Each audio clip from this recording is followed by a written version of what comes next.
नमस्कार, जय Hind, Radhe Radhe, good morning. आप सभी को एडुकेशन 365 पर स्वागत है। उम्मीद करता हूँ कि आप सब ठीक ठाक है और एग्जाम की तैयारी भी जोर तोड़ से चल रही होगी। आज की इस वीडियो में टोटल 15 सवाल लेके हाजिर हुआ हूँ, इसलिए वीडियो के अंत में जरूर बताना कि आपने 15 में से कितने सवालों का सही जवाब किया है। और अगर आपको वीडियो पसंद आए तो वीडियो पर लाइक, शेयर, कमेंट करना और चैनल को भी सब्सक्राइब जरूर करना है। चैनल सब्सक्राइब करने का एक ही फायदा होता है कि जब भी हम वीडियो अपलोड करते हैं तब आपके वहाँ जल्द से जल्द नोटिफिकेशन जा पहुँचेंगे और वीडियो को आप बिना मिस करके देख पाएंगे। और अगर आपका कोई रिश्तेदार या भाई बहन भी कॉम्पिटिटिव एग्जाम के लिए तैयारी कर रहे हो तो उनको भी ये वीडियो फेसबुक या व्हाट्सएप के माध्यम से जरूर शेयर कर देना, ताकि उन लोगों को भी इस तरह का सवाल आने पर कैसे सॉल्व करते हैं उनको पता चल सके। ठीक है, अब देर न करते हुए हम वीडियो स्टार्ट करते हैं। देखते हैं आज का पहला सवाल क्या है। पहला सवाल है, निम्नलिखित श्रृंखला में प्रश्नवाचक चिन्ह के स्थान पर क्या आएगा। What will come in place of the question mark in the following series. तो यहाँ पर क्या है, 15 है, 21 है। तो हम 15 से 21 कैसे ला सकते हैं। अगर हम 15 में इंटू 3 कर देंगे तो कितना होगा, 15 होगा। 5 इंटू 3 15, प्लस 6 कर देंगे तो 21 आ जाएगा। ठीक है, अब 21 से 69, 21 इंटू 3 कर देंगे तो कितना होगा, 63 होगा। फिर प्लस 6 कर देंगे तो 69 आ जाएगा। 69 से भी अगर हम इंटू 3 कर देंगे तो 69 इंटू 3 कर देंगे तो कितना होगा, 207 होगा। अब इसमें फिर प्लस 6 कर देंगे तो 213 आ जाएगा।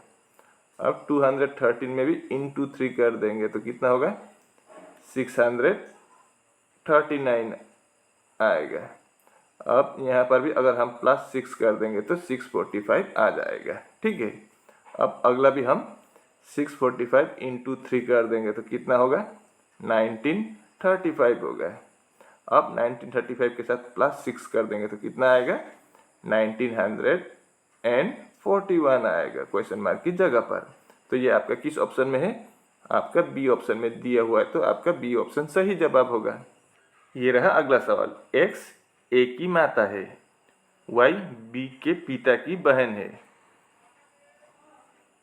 आर बी के पिता है, ए और जेड बहनें हैं, बी जेड का भाई है, आर एक्स से किस प्रकार संबंधित है।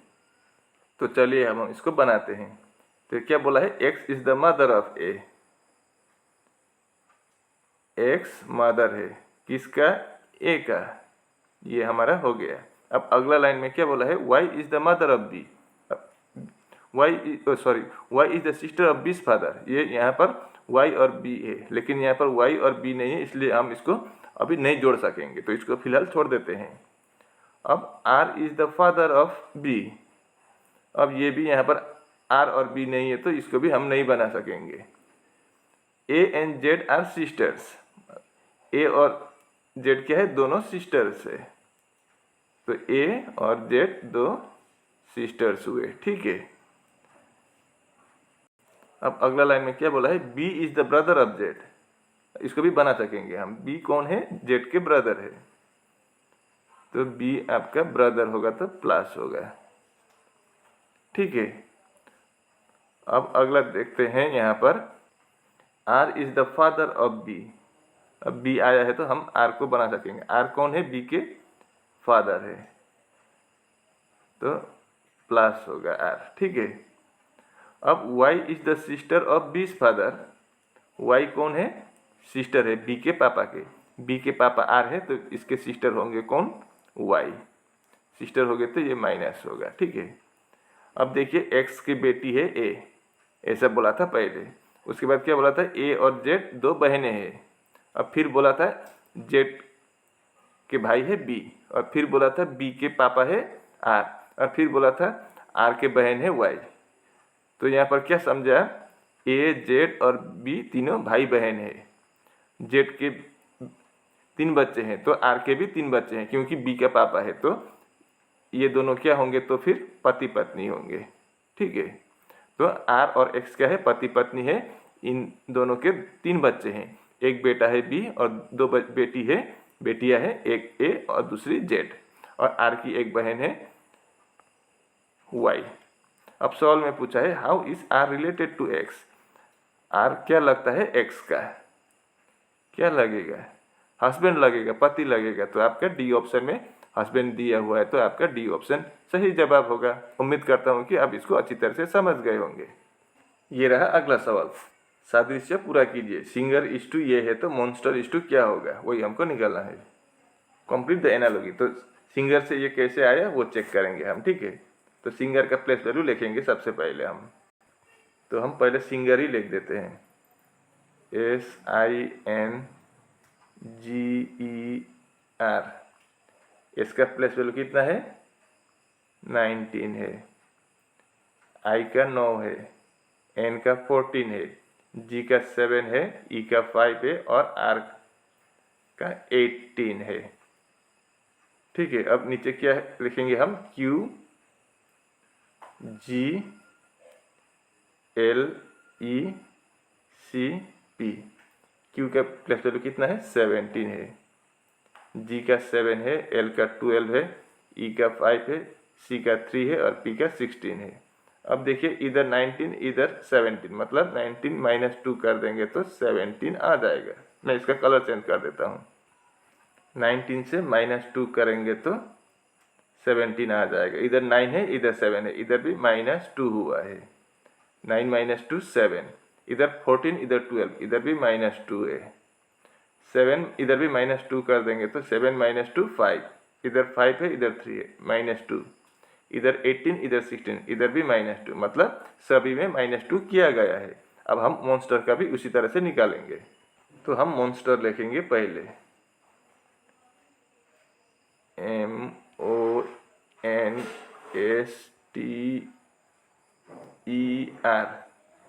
M का प्लेस वैल्यू 13, O का 15, N का 14, O का 14, S का 19, T का 20,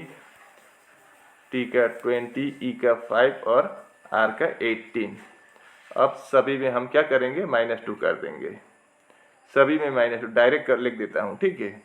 अब 13 माइनस 2 होगा तो कितना होगा, 11 होगा। अगला 15 माइनस 2 करेंगे तो 13 होगा, 14 माइनस 2 करेंगे तो 12 होगा, 19 माइनस 2 करेंगे तो कितना होगा, 19 माइनस 2 17 होगा, और 20 माइनस 2 करेंगे 18 होगा, नीचे लिख देता हूँ 18। 5 माइनस 2 करेंगे तो 3 होगा, और 18 माइनस 2 करेंगे तो 16 होगा, ठीक है। अब 11 का प्लेस वैल्यू क्या है, 11 मतलब K होगा, ठीक है। 13 का मतलब क्या है, M है, 11 13, उसके बाद 12 का मतलब L, 17 Q, 18 R, 3 C और 16 P। तो KML QRCP आपका C ऑप्शन में दिया हुआ है, तो आपका C ऑप्शन सही जवाब होगा। तो यहाँ पर ये आएगा, आपका क्या आएगा, KML QRCP। उम्मीद करता हूँ कि आप इसको अच्छी तरह से समझ गए होंगे। अब देखते हैं अगला सवाल क्या है। एक छोटे से विरासत क्षेत्र में 80 परिवार रहते हैं। इनमें से 20% परिवारों के पास एक एक कार है, शेष 50% परिवारों के पास एक एक मोटरसाइकिल है। उस विस्तारित क्षेत्र में कितने परिवारों के पास कोई वाहन नहीं है, न तो कार होना चाहिए न तो बाइक होना चाहिए, मोटरसाइकिल। तो इतने कैसे परिवार है वही हमको निकालना है, ठीक है। तो पहले हम ये जानेंगे टोटल फैमिली कितना है, 80 फैमिली से 80 परिवार है, उसमें से 20% का क्या है, कार गाड़ी है। तो कितने का कार गाड़ी होगा वो हम देखते हैं। 20% का मतलब क्या है, अब कार कितना का है वो निकालेंगे हम, ठीक है। कार इक्वल टू 20% का है, 20% का मतलब ऊपर 20 नीचे 100 होगा, 100 में से 20 का। तो टोटल फैमिली कितना है, 80 फैमिली से, तो 0 0 कर देंगे। अब 10 से 20 को 2 बार, तो 2 इंटू 8 कितना होगा, 16 होगा, मतलब 16 फैमिली के पास क्या है, कार है। कार कितने लोग का है, 16 फैमिली का है, ठीक है। और बाकी फैमिली का क्या है, बाकी फैमिली में से 50% का क्या है, मोटरसाइकिल या बाइक है। तो मोटरसाइकिल कितने का होगा, तो फिर टोटल फैमिली कितने हैं 80। 80 में से 16 के पास क्या है, ये कार है। तो मोटरसाइकिल कितने का होगा वो हम अब देखिए ऐसे करते हैं। टोटल 80 फैमिली में से, इसको थोड़ी देर के लिए हटा देते हैं, 80 फैमिली से उसमें से 16 फैमिली के पास कार है। तो कितने के पास कार नहीं है, 64 के पास कार गाड़ी नहीं है। ठीक है, 64। अब उनमें से 50% का क्या है, मोटरसाइकिल है। मोटरसाइकिल हम बाइक लिख देते हैं। ठीक है, बाइक कितने के पास है, 50%। 50% का मतलब ऊपर 50 नीचे 100, मतलब 100 में से 50 का। अब फैमिली कितना बचा है, 64। तो 64 ऐसे करेंगे। अब 50 से 100 को 2 बार काटेंगे। अब 2 से 64 को कितने बार, 32 बार। मतलब 32 लोगों के पास क्या है, बाइक है। और कार कितने लोगों के पास है, 16 लोगों के पास कार है। तो टोटल कितने का वाहन है, 628314। टोटल 48 के पास वाहन है, कार हो या बाइक हो। अब सवाल में क्या पूछा है, how many families in that extension area do not own any vehicle. तो उस फैमिली एरिया में, फैमिली में कितने का ऐसा है जो जिनके पास कोई वाहन ही नहीं है। तो टोटल फैमिली कितने थे, 80 थे। तो 80 में से हम ये काट देंगे, ये क्योंकि 32 का बाइक है और 16 का कार है, ये वाहन वाले हैं। तो वाहन वाले अगर हम माइनस करेंगे तो 8, यहाँ पर 10 - 2, 10 - 8 2, इधर 7 - 4 3, यानी कि 32 फैमिली ऐसे है जिनके पास ना तो कार है ना तो बाइक है, यानी कि इन लोगों के पास कोई भी वाहन नहीं है। तो 32 कहाँ पर है, आपका बी ऑप्शन में है। तो आपका बी ऑप्शन सही जवाब होगा। ये रहा अगला सवाल। एक शाम राजा सूर्य की ओर, सूर्य मतलब सूरज, सन की ओर चलने लगा। कुछ देर चलने के बाद वो दाएं मुड़ा है और फिर दाएं मुड़ा है। कुछ देर चलने के बाद वो फिर दाएं मुड़ा है। उसका मुंह किस दिशा में है। तो सबसे पहले हमें क्या ज्ञान होना चाहिए, डायरेक्शन का। ऊपर क्या होता है, नॉर्थ होता है, नीचे साउथ, राइट हैंड के साइड ईस्ट और लेफ्ट हैंड के साइड वेस्ट। अब मान लीजिए राजा स्टार्टेड वॉक, राजा किसी एक जगह से स्टार्ट किया है चलना। मान लीजिए यहाँ से स्टार्ट किया है, ठीक है। Towards the sun, one evening बोला है, इवनिंग का मतलब दोपहर या संध्या के टाइम पर वो क्या, राजा सूरज की तरफ जाने लगा। मतलब इवनिंग की तरफ, इवनिंग के टाइम सूरज की तरफ होता है पश्चिम की तरफ।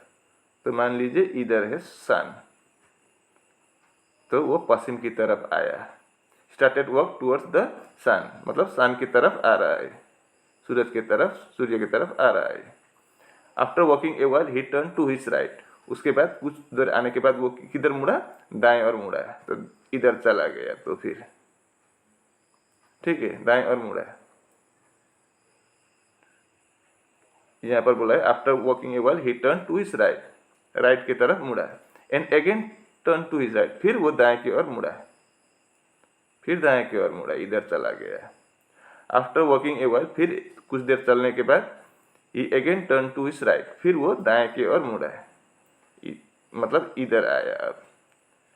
अब in which direction is he facing, अब वो किस दिशा में उस फेसिंग कर रहा है, या उसका मुंह किस दिशा में है। तो इधर देख रहा है तो इसका मुंह किधर होगा, नीचे की तरफ, साउथ दिशा में होगा, दक्षिण की तरफ होगा, साउथ होगा। ठीक है, तो आपका ए ऑप्शन सही जवाब होगा। उम्मीद करता हूँ कि आप इसको अच्छी तरह से समझ गए होंगे। ये रहा अगला सवाल। ये इसको देखिए, मैं इसको अंग्रेजी में बोल देता हूँ, ठीक है। ये लंबा है, मैं इसको नहीं पढ़ूंगा, चाहे तो आप इसका स्क्रीनशॉट ले लीजिए। तो अंग्रेजी में ये, ठीक है। अब 2 team consisting of 3 players, 2 team है कॉन्सिस्टिंग ऑफ 3 प्लेयर्स इस टीम। इस टीम में क्या है, हर एक टीम में 3-3 प्लेयर है और वो लोग क्या कर रहे हैं, participating in a debate competition, एक डिबेट कॉम्पिटिशन में वो लोग हिस्सा ले रहे हैं। 3 players in one team are facing the 3 players of the other team, मतलब एक टीम इधर 3 बैठे हैं, एक 3 आदमी ऐसे बैठे हैं एक टीम का, एक टीम का ऐसे 3 आदमी बैठ के वो लोग डिबेट प्रतियोगिता में भाग ले रहे हैं, ठीक है। अब कौन कहाँ बैठे हैं वो हम निकालेंगे, देखिए। अब यहाँ पर क्या बोला, के and L R sitting facing each other. के और एल कैसे बैठे हैं, ऐसे बैठे, फेसिंग ईच अदर मतलब एक दूसरे के को देखकर। तो ऐसे बैठेंगे तब ना ये इसको देखेंगे, ये इसको देखेंगे। कंपटीशन में इस तरह से बैठे हुए हैं। N O are in different teams. N और ओ एक ही टीम में नहीं है, अलग अलग टीम में है। अब कौन किस टीम में है वो आपको बाद में पता चलेगा। अब आगे देखते हैं क्या बोला है। M is sitting facing N. M क्या है, एन के विपरीत में है, मतलब एन की तरफ देख कर बैठ रहे हैं, तो ये इसका अपोजिट साइड में होगा। जैसे के और एल ऐसे बैठे हैं, वैसे एम और एन बैठे हैं, लेकिन कौन किधर है वो पता नहीं, इसको भी फिलहाल छोड़ देते हैं। P is at one of the corner. अब पी किसी एक कॉर्नर पर बैठा है, वो भी किधर बैठा है वो नहीं पता है। N is sitting to the immediate right of L, इससे पता चल सकता है। अपने यहाँ पर राइट लेफ्ट बोल देने से आसान होता है। एन कहाँ पर बैठा है, immediate right of L, L के दाएं तरफ। तो दाएं इधर होता है, तो एल के दाएं तरफ कौन है, एन है। तो एन का स्थान यहाँ हो जाएगा। अब यहाँ आगे क्या बोला था, M is sitting facing N.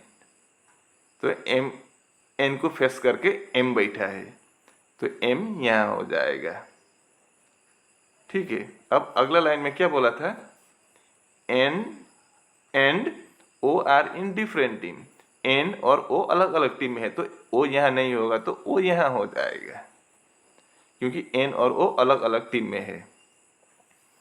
तो एक साइड में 3 हो गया, अब दूसरे साइड में भी 3 होगा। अब क्या बोला था, P is at one of the corners. P एक किसी कोने में है, तो P को हम यहाँ बिठा देते हैं, तो हो गया। अब एक साइड एक टीम में कौन है, K M O, और दूसरे साइड में L N P, ऐसे करके डिबेट में बैठे हुए हैं। अब सवाल में पूछा है, which of the following are members of the same team. अब एक ही टीम के मेंबर कौन कौन है। यहाँ ए ऑप्शन में क्या है, KMP, KMO है, KMP नहीं है, तो आपका ये ऑप्शन नहीं होगा। दूसरे ऑप्शन में क्या दिया है, NL और M, NL और M दिया है, यहाँ पर P है, तो ये भी नहीं होगा। चौथा में क्या है, OK और N, OK और M है, यहाँ पर N होना चाहिए था, M होना चाहिए था, N है, तो ये भी नहीं होगा। यहाँ पर देखिए L N और P, L N और P, मतलब आपका C ऑप्शन सही जवाब होगा। उम्मीद करता हूँ कि आप इसको अच्छी तरह से समझ गए होंगे। निम्नलिखित समीकरण में प्रतीकों का कौन सा समूह स्टार चिन्ह को प्रतिस्थापित कर सकता है। In the following equation which set of symbols can replace star mark. तो स्टार मार्क की जगह पर इन चारों में से कौन सा वाला आएगा वही हमको देखना है। तो हम पहले ए ऑप्शन से ही ट्राई करेंगे। अगर हम इस स्टार की जगह पर इंटू देंगे, पहले पर इंटू है, यहाँ पर इंटू बनाएंगे। दूसरे में क्या है, माइनस है, यहाँ पर माइनस कर देंगे। तीसरे में क्या है, इंटू है, तो फिर यहाँ पर हम इंटू बनाएंगे। और अगला क्या है, प्लस है, तो यहाँ पर प्लस बनाएंगे। तो ये क्या सही होगा, ये बराबर होगा कि इस साइड का और इस साइड का। तो देखते हैं 50 इंटू 2 कितना होगा, सॉरी 25 इंटू 2 50 होगा। उसके बाद क्या है, -6, उसके बाद इक्वल है, इधर 4 इंटू 11 कितना होगा, 44 होगा, प्लस 0। तो 50 - 6 कितना होगा, 44 होगा, इक्वल टू 44 + 0 कितना होगा, 44 होगा। मतलब हमारा दोनों साइड इक्वल है, तो ठीक है। आपका पहला ऑप्शन से हमारा आंसर निकल आया, तो हम किस्मत वाले हैं, वरना डी तक चला जाने से बहुत टाइम चला जाता था, ठीक है। तो हमारा ए ऑप्शन ही सही जवाब होगा इस सवाल का। दी गई आकृति में कितने त्रिभुज है, तो यहाँ पर कितने ट्राइंगल से हमें निकलना है, ठीक है। How many triangles are there in the given figure. तो चलिए हम इसको गिनती करते हैं। सबसे हम पहले इसको देखिए, इसको हम देखेंगे।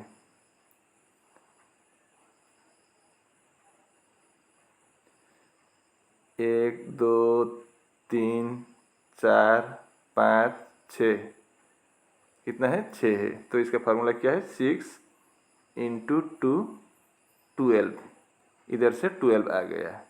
अब वैसा इधर भी देखिए 1 2 3 4, तो 4 इंटू 2 कर देंगे तो 8, कितना हुआ 20 हुआ है। अब इधर 1 2, ये आपका 1, इधर वाला 1 2, इन दोनों के मिला के 1 3 और 1 ये 4 हुआ है। अब इधर भी वैसा ही है, ये आपका 1 होगा, ये आपका 1 होगा 2 हुआ, इन दोनों के मिला के 1 होगा 3 और ये 1 4, तो कितना हुआ 28 हो गया अभी तक। अब और है क्या देखते हैं। अब आगे देखिए, एक ट्राइंगल्स ऐसा भी बनेगा,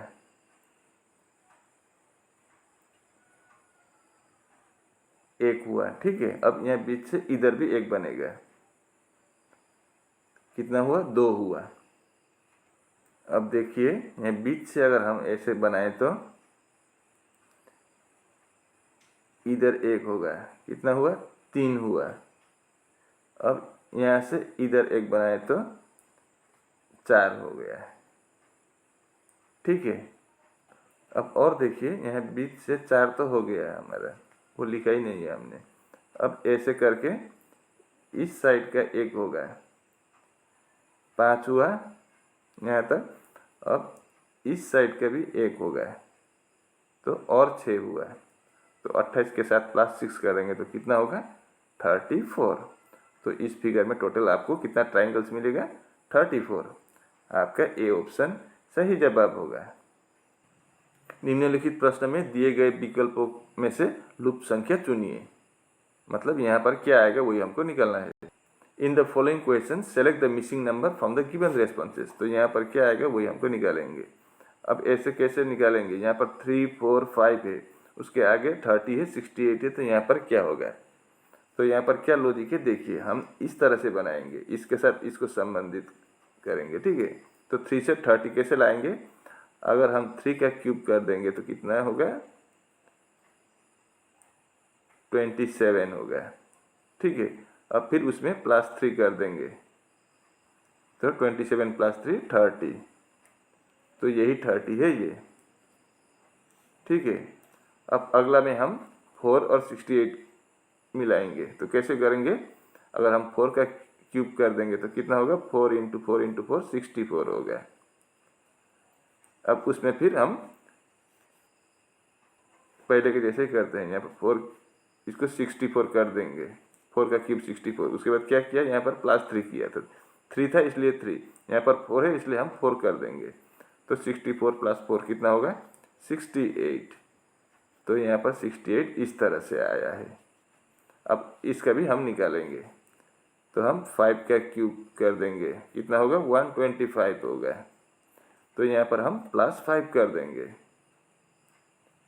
तो 125 के साथ +5 कर देंगे तो कितना आएगा 130 आएगा। तो क्वेश्चन मार्क की जगह पर यहाँ पर आपका 130 होगा आंसर। आपका सी ऑप्शन में 130 दे रखा है, तो आपका सी ऑप्शन सही जवाब होगा। ये रहा अगला सवाल, उस उत्तर आकृति को पहचानिए जिससे प्रश्न आकृति में दिए गए टुकड़े काटे गए हैं। Identify the answer figure from which the pieces given the question figure has been cut. मतलब क्या है, यहाँ पर ए बी सी डी, यहाँ पर 4 ऑप्शन दिया गया है। इन 4 ऑप्शन में से किस ऑप्शन को अगर हम काटे तो इस तरह का टुकड़ा मिलेगा, वही हमको बोला है। तो यहाँ पर देखिए कितना है, आपका ये स्क्वायर 3 है वर्ग, तो यहाँ पर 3 वर्ग दिखाई दे रहा है कहीं, तो ये नहीं होगा। यहाँ पर 2 वर्ग दिखाई दे रहा है, एक इधर है एक इधर है, लेकिन आपका 3 वर्ग नहीं बनता है, तो ये आपका ये भी नहीं होगा, ये भी नहीं होगा, 3 वर्ग होना चाहिए। यहाँ पर एक भी वर्ग नहीं है, ये थोड़ा टेढ़ा है, ये भी टेढ़ा है, ये भी टेढ़ा है, तो यहाँ पर भी नहीं होगा। अब इसमें 3 वर्ग बनता है क्या डी ऑप्शन में? देखिए आपका पहला वर्ग यहाँ पर दिख रहा है, दूसरा वर्ग आपका यहाँ पर दिख रहा है स्क्वायर, तीसरा स्क्वायर आपका यहाँ पर दिख रहा है। ठीक है, ये हो गया 3, 1 2 3। अब स्क्वायर 1 और ट्राइंगल 2 ट्राइंगल है यहाँ पर, तो एक ट्राइंगल इधर है, दूसरा ट्राइंगल इधर है। तो आपका अगर हम डी ऑप्शन को काटें तो ये क्वेश्चन मार्क की तरह बन जाएगा। तो आपका डी ऑप्शन सही जवाब होगा। उम्मीद करता हूँ कि आप इसको अच्छी तरह से समझ गए होंगे। ये रहा आपका सीलोप का सवाल। सवाल को देखिए, सवाल में क्या बोला है? All men are women. सभी मेन क्या है? सभी men, all men are women, तो सभी मेन ओमेन में आ जाएगा। अब ऑल ओमेन आर क्रेजी, सभी ओमेन क्या है? क्रेजी के अंदर आ जाएगा। ठीक है, ये बन गया हमारे स्टेटमेंट के अनुसार वेन डायग्राम। अब कंक्लूजन चेक करते हैं। ऑल मेन आर क्रेजी बोला है, तो सभी मेन क्रेजी के अंदर ही आता है, तो बिल्कुल सही है। आपका पहला ऑप्शन, पहला कंक्लूजन सही है। दूसरा कंक्लूजन में क्या बोला है? All the crazy are men, सभी क्रेजी मेन है क्या? बिल्कुल नहीं, कुछ क्रेजी वुमेन भी है, क्योंकि क्रेजी के अंदर ही मेन और वुमेन आता है, तो कुछ सभी क्रेजी मेन नहीं होगा, कुछ क्रेजी वुमेन भी है। तो आपका बी, दूसरा वाला ऑप्शन गलत है। पहला ठीक था, दूसरा गलत निकला है। तीसरा चेक करेंगे, some of the crazy are men, कुछ सम ऑफ द क्रेजी के कुछ हिस्सा मेन है, तो बिल्कुल सही है। इस वाला हिस्सा क्रेजी का इतना मेन में आता है, तो आपका तीसरा सही है। अब चौथा क्या बोला है? Some of the crazy are women, crazy के कुछ हिस्सा वुमेन में आता है, तो बिल्कुल सही, ये वाला हिस्सा आपका वुमेन में आता है, तो आपका चौथा भी सही है। तो यहाँ पर एक ही गलत निकला, कौन सा? दूसरा वाला है। तो हमारा कौन सा ऑप्शन सही होगा? None of the conclusion follows, ये तो नहीं होगा। All the conclusion follows, all नहीं होगा क्योंकि दूसरा वाला गलत है, तो ये भी नहीं होगा। ओनली कंक्लूजन 1, 3 एंड 4 फॉलोस, ये आपका तीसरा वाला सही होगा, सी ऑप्शन सही होगा। उम्मीद करता हूँ कि आप इसको भी अच्छी तरह से समझ गए होंगे। निम्नलिखित संख्याओं के समूह के समान संख्याओं का समूह चुनिए। Select the set of numbers that is similar to the following set. तो ये जिस लॉजिक से बना है उसी सेम टू सेम लॉजिक से इन चारों में से भी कोई एक बना हुआ है, तो उसी को हमको पहचान कर निकालना है। तो 10, 19 और 32 का क्या फंडा है देखते हैं। पहले हम छोटे नंबर से बड़ा नंबर बनाने के प्रयास करेंगे, तो बड़ा नंबर इधर पीछे है, 32 है। अगर हम 10 और 19 से 32 कैसे बनाएंगे? अगर हम 10 प्लस 19 करेंगे तो कितना होगा? 29 होगा, लेकिन 32 नहीं हुआ। अगर हमें 32 बनाना है तो हम क्या करना पड़ेगा? यहाँ पर +3 करेंगे तो अभी 32 आ जाएगा। अब यही लॉजिक लगता है कि इन चारों में से भी चेक करते हैं। अगर हम 12 के साथ 25 प्लस करेंगे तो 37 आएगा। तो यहाँ पर भी अगर हम +3 ऐसे ही कर देंगे तो कितना होगा? 40 होगा, लेकिन यहाँ पर 49 है, तो इस लॉजिक के तहत ये नहीं होगा। दूसरा चेक करेंगे, 5 और 14 प्लस करेंगे तो कितना होगा? 19 होगा। और यहाँ पर भी +3 करेंगे तो 22 होगा, लेकिन यहाँ पर तो 19 दिया हुआ है, तो ये भी नहीं होगा। तीसरा चेक करेंगे, 7 और 13 प्लस करेंगे तो कितना होगा? 20 होगा। तो यहाँ पर +3 करेंगे तो 23 आ जाएगा, लेकिन 23 दिया हुआ है, तो ये हो सकता है। अब चौथा भी चेक करेंगे, 3 + 7 करेंगे तो 10, +3 करेंगे तो 13 होना चाहिए, 10 है, तो आपका डी ऑप्शन भी गलत है, सी ऑप्शन आपका सही जवाब है। उम्मीद करता हूँ कि आप इसको अच्छी तरह से समझ गए होंगे। अब देखते हैं अगला सवाल क्या है। दिए गए विकल्पों में से वो सही विकल्प चुनिए जो श्रृंखला को पूरा करेगा। मतलब इस 2 क्वेश्चन मार्क की जगह पर क्या क्या आएगा वही हमको निकालना है। Choose the correct alternative from the given ones that will complete the series. तो यहाँ पर X, Y, Z, C, B, A, U, V, W, F, E question mark ऐसा है। तो यहाँ पर 2 क्वेश्चन मार्क की जगह पर क्या क्या आएगा वही हमको निकालना है। ठीक है, तो चलिए अब हम इसको बनाते हैं। यहाँ पर क्या लॉजिक है देखिए, यहाँ पर X, Y, Z है सीरियली 3, उसके बाद U, V, W भी है, लेकिन इधर ए बी सी है, लेकिन रिवर्स में दिया गया है, उल्टे। ठीक है, तो देखिए एक्स वाई जेड, उसके बाद एक्स के आगे क्या आएगा, डब्ल्यू आएगा, तो यू भी डब्ल्यू ऐसा आया है। लेकिन इधर ए बी सी ऐसा आया है, तो यहाँ पर क्या होगा, पहले इधर गया था, फिर इधर आया, फिर इधर गया तो इधर आएगा। तो ई एफ है, तो यहाँ पर क्या आएगा, डी आएगा। डी आएगा तो आपका बी और डी नहीं होगा। अब अगला क्या आएगा, मतलब तीनों का यहाँ पर 3 था, यहाँ पर 3, यहाँ पर 3, यहाँ पर भी 3 बन गया, डी ई एफ। तो अगला ऐसा होगा, 3 संख्या का 3 वर्णमाला का समूह। तो यहाँ पर क्या आएगा, यहाँ पर ऐसा होगा, तो फिर आर एस टी ऐसा होगा। ठीक है, क्योंकि यहाँ पर देखिए एक्स के आगे डब्ल्यू है, एक्स वाई जेड, इधर यू भी डब्ल्यू, तो यहाँ पर क्या होगा, आर एस टी होगा। तो टी के बाद यू, जैसे डब्ल्यू के बाद एक्स आया था, तो यहाँ पर क्या होगा, तो फिर ये सब नहीं चाहिए हमें, सिर्फ एक अक्षर चाहिए। तो यहाँ पर क्या है, आर है, तो डी और आर हो जाएगा।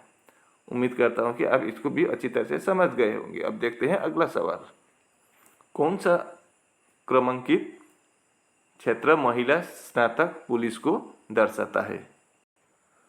विच numbered area represents women graduate police. तो वुमेन भी होना चाहिए, ग्रेजुएट भी होना चाहिए और पुलिस भी होना चाहिए। आपका ये रेक्टेंगल वाला क्या है, वुमेन का है, ये सर्कल वाला आपका ग्रेजुएट का है, और ये ट्राइंगल वाला पुलिस का है। अब सवाल में पूछा है रिप्रेजेंट्स वुमेन भी होना चाहिए, ग्रेजुएट भी होना चाहिए, पुलिस भी होना चाहिए। तो तीनों कहाँ पर है, तीनों का फिगर। अब ये देखिए, ये 4 क्या है, हम एक एक करके काटते जाएंगे तब आसान हो जाएगा। ये 8 क्या है, सिर्फ वुमेन है, तो ये नहीं होगा, तीनों होना चाहिए। ये 13 क्या है, सिर्फ ग्रेजुएट है। ये 6 क्या है, सिर्फ पुलिस है, तो ये भी नहीं होगा। अब ये 5 क्या है, आपका सर्कल में आता है ग्रेजुएट, ट्राइंगल में आता है पुलिस, लेकिन वुमेन में नहीं आता है, तो ये नहीं होगा। अब ये 4 क्या है, आपका वुमेन में भी आता है, ग्रेजुएट में भी आता है, लेकिन पुलिस में नहीं आता है, पुलिस का ट्राइंगल से बाहर है, तो ये नहीं होगा। ये आपका 10 क्या है, ग्रेजुएट में भी आता है और वुमेन में भी आता है, लेकिन पुलिस में नहीं आता है, तो ये भी नहीं होगा। अब 3 क्या है, आपका ये वुमेन में भी आता है, ग्रेजुएट इस सर्कल के अंदर भी आता है और ट्राइंगल पुलिस के अंदर भी आता है, तो आपका आंसर क्या होगा। तो फिर हमें पूछा था वुमेन ग्रेजुएट पुलिस, तो आपका ये 3 होगा। तो आपका किस ऑप्शन में 3 है, आपका बी ऑप्शन में 3 देखा रखा है, तो आपका बी ऑप्शन सही जवाब होगा। ये रहा अगला सवाल, find out the odd one from the given alternatives. तो इन चारों में से हमें विषम वाला कौन सा होगा वही पहचानना है। तो क्या क्या लिखा है, पहले में मैडम है, एनिमल है, ओथेलो है और नाउन है। तो इन चारों में से कौन सा वाला विषम होगा या ओड होगा निकलना है। तो यहाँ पर फंडा क्या है, देखिए ये मैडम में आपका पहला अक्षर क्या है, एम है, अंतिम भी एम है, स्टार्टिंग और एंडिंग का एम एम है। एनिमल में क्या है, स्टार्टिंग का ए है, एंडिंग का एल है। ओथेलो में क्या है, स्टार्टिंग का ओ है, एंडिंग का भी ओ है। नाउन में क्या है, स्टार्टिंग का एन है और एंडिंग में भी एन है। मतलब ये आपका ये एम एम है या ओ ओ है, सेम टू सेम, और एन एन है, लेकिन आपका दूसरा बी वाला ऑप्शन में ए और एल है, अलग है। तो आपका बी ऑप्शन ओड हो जाएगा इन चारों में से। ठीक है, उम्मीद करता हूँ कि आप इसको भी अच्छी तरह से समझ गए होंगे। और इसी के साथ आज का वीडियो यहीं पर समाप्त होता है। अगर आपको वीडियो अच्छी लगी तो वीडियो पर लाइक शेयर कमेंट करना और चैनल को भी जरूर सब्सक्राइब कर देना। मैं ऐसे ही मुद्दे लेकर अगले वीडियो में फिर हाजिर हूँगा, तब तक के लिए मुझे विदा दीजिए। आपका दिन शुभ हो। राधे राधे।